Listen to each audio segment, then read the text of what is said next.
Here is the latest at this hour. We know at least 55 people are dead. Hundreds more are believed to be missing.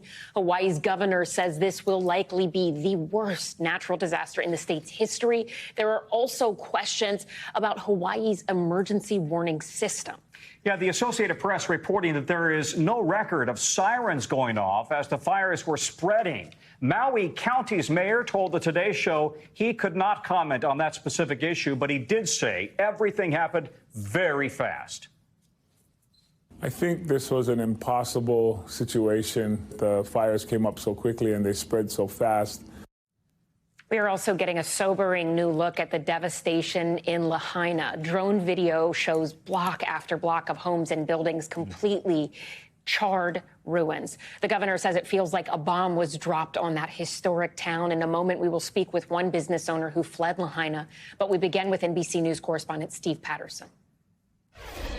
Yeah, national emergency here in Maui with still 6 fires burning, although that is the only good news I could say right now is that major firefighting operations have contained most of those fires. One now 80% contained. So that firefighting effort, at least we're not expecting the fires to spread to any more communities, but the communities it has spread to has been absolutely devastating. Thousands of structures, in many cases historic structures, burned to the ground. The town essentially, from what we've heard from the mayor and the governor, has been wiped out. The death toll now above 50, but 50 only in the sense that those are the areas that they've checked on the outside. They have not, according to the mayor, gone into the structures where that town has burned. So the death toll is expected to rise, if not precipitously, maybe even exponentially. We don't know what the number will be when this is all said and done, because the major operation of going in that town, trying to secure what structures they can,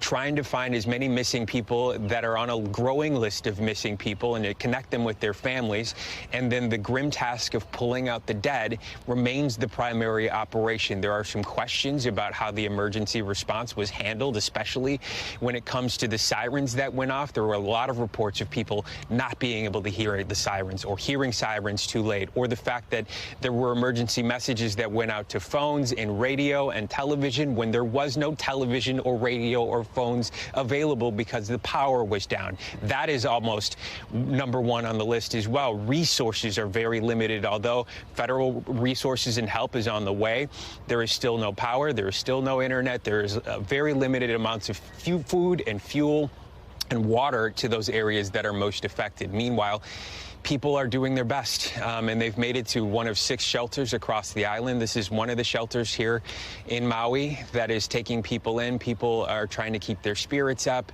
and then tourists have been doing their best to get off this island. A huge crush of 15,000 people last night alone making their way off, and more will continue to flow out as this emergency response continues.